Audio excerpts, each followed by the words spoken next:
Bom dia, meus irmãos, na graça e na paz do Senhor Jesus. Passando por aqui nessa manhã, para mais uma vez juntos compartilharmos a graça de Deus, a palavra de Deus. Nessa manhã, nessa madrugada, estar diante do nosso Deus para buscar a sua face. E eu quero compartilhar com você a palavra de Deus no livro de Mateus, capítulo 26, versículo 36, a seguir, que diz assim: Então Jesus foi com eles a um lugar chamado Getsêmani e disse aos seus discípulos: Sentem-se aqui, enquanto vou ali orar.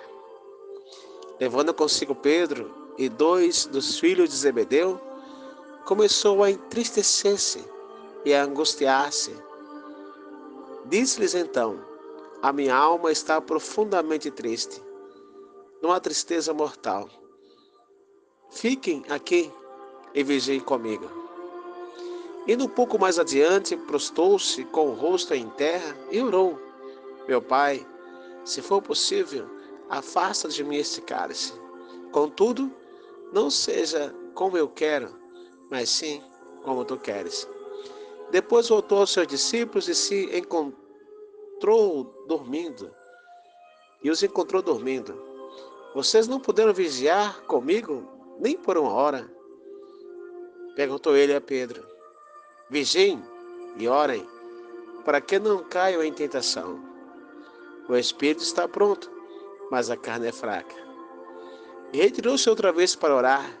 Meu pai, se não for possível, afasta de mim este cálice, sem que eu o beba. Faça-se a tua vontade. Quando voltou de novo, os encontrou dormindo, porque seus olhos estavam pesados. Então os deixou novamente e orou pela terceira vez, dizendo as mesmas palavras. Depois voltou aos discípulos e disse-lhes: Vocês ainda dormem e descansam? Chegou a hora. Eis que o Filho do Homem está sendo entregue nas mãos dos pecadores. Levantem-se e vamos. Aí vem aquele que me trai. Meus amados, esta mensagem é pouco ministrada, esse texto é pouco lido. Com Jesus e os discípulos no Getsêmani. Isso foi logo após a última ceia. Algo tremendo e maravilhoso, a ceia do Senhor. Logo após saírem da ceia ali, cantarem o hino, foram para o Getsêmani. E foram orar, buscar a presença de Deus. Porque orar, nesse sentido, foi se preparar para o sofrimento que estava por vir. E o lugar escolhido foi o Getsêmani, o jardim do Getsêmani, que significa prensa de azeite. Lugar de pressão, esmagamento, simbolizando a agonia de Jesus na cruz. O Senhor Jesus sempre, quando estava com os discípulos, se retirava frequentemente para orar. E o Getsêmani era um lugar especial para ele, para a oração. Lá em Lucas, capítulo 22, versículo 39, a palavra diz que o Senhor Jesus saiu, como de costume, para o Monte das Oliveiras. E os seus discípulos sempre o seguiam. Mesmo que dormisse, mas estavam ali, né? Amados, a agonia naquele Getsêmani que o Senhor passou, o sentimento de angústia e tristeza, porque ele disse aos discípulos: minha alma está profundamente triste até a morte. Isso nos mostra a profundidade da angústia e da sua humanidade diante do sofrimento iminente que estava para vir. Por isso que ele disse, minha alma está profundamente angustiada. E ele foi orar. E na oração ele disse, meu Pai, se é possível, passa de mim esse cálice. E disse, todavia, não seja como eu quero, mas como tu queres. Então ele, no meio do sofrimento e da dor, ele pediu que o sofrimento fosse removido. Mas ele submeteu-se àquilo que estava escrito. Ele disse, mas seja feita não a minha, mas a tua vontade. Ele submeteu-se ao que estava escrito em toda a palavra. Voltou para os discípulos, encontrou-os dormindo, né? E novamente ele volta para orar. E diz, meu Pai, se não é possível que esse cálice passe de mim, sem que eu beba, faça-te a tua vontade.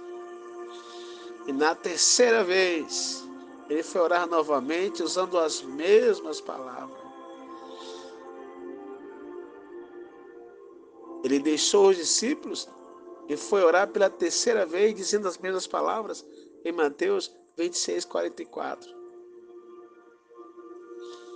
Meus amados, isso nos dá um exemplo da persistência em oração. Você vê que o Senhor Jesus, ele continua a orar na mesma angústia,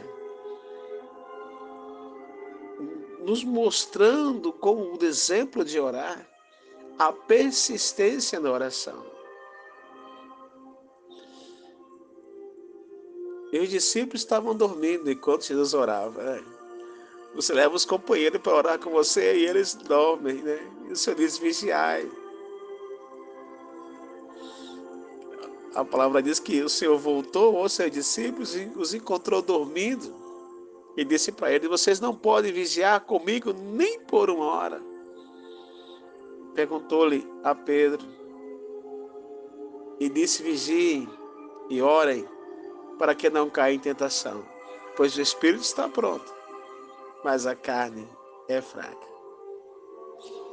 O que eu digo em nossas vidas, no meio a tanta luta que passamos, e às vezes num momento tão bonito, num culto de oração, num culto de ceia, que a gente sai daquele momento e alguns saem do meio de um culto maravilhoso, em vez de orar, vão brincar, em vez de orar, vão numa festinha, em vez de orar, vão passear. Mas, meus amados, após essa oração no Getsêmani, o Senhor Deus está preparado para o que estava para vir. Porque lá em Mateus 26, 46, ele disse, levantem-se e vamos. Aí vem aquele que me trai. Essa palavra, levante-se e vamos, isso quer dizer que após a oração, a persistência da oração, nós vamos ter a resposta, meus amados. A firmeza, meus amados. Esse levante-se e vamos. Estou preparado. Nós vamos ter uma força espiritual, porque a oração nos fortalece para isso. Por isso que a busca a Deus em oração, em momentos de angústia e decisão, tem que acontecer. Nós não podemos deixar de orar e de buscar o nosso Deus. E na oração, meus amados, nós devemos sempre nos submeter à vontade do nosso Deus, confiando nos planos dele para a nossa vida. Por isso que perseveramos em oração. mesmo quando a resposta não vem de imediato. Continue orando em meio à angústia, em meio à dor, em meio a uma alma abatida, uma alma triste, uma alma amargurada. Vá buscar a presença de Deus, vá orar a Deus. Porque só através da oração nós vamos obter as respostas para nossas vidas. É no meio da angústia e da dor que nós devemos orar mesmo. E nos submeter, nos colocar à vontade de Deus. Por isso não desista de orar, persevere em oração. A resposta está demorando, continua a orar, mesmo na agonia, mesmo na dor. Em tudo, dobrai a oração, dobrai a vigilância. Vamos estar diante de Deus. Vamos estar buscando a Deus. Porque a resposta vai vir. E eu tenho certeza que como o Senhor Jesus, ele chegou por discípulos que estavam ali dormindo e disse, levantem-se e vamos. Isso é o exemplo de força para a oração. Eles nos dão o exemplo que se nós orarmos, nós vamos adquirir forças para vencer as lutas. Levantem-se e vamos. Então Deus te convida para você se levantar. Deus te convida para você acordar e vamos. A oração nos prepara para vencer as lutas. As lutas que já estão acontecendo e as que estão para vir. Que Deus te abençoe, que Deus te guarde, que Deus te dê muita bênção e muita graça. E continue a orar, continue a buscar a presença desse Deus maravilhoso e glorioso que sempre vai estar ao nosso lado. Que Deus te abençoe, que Deus te guarde.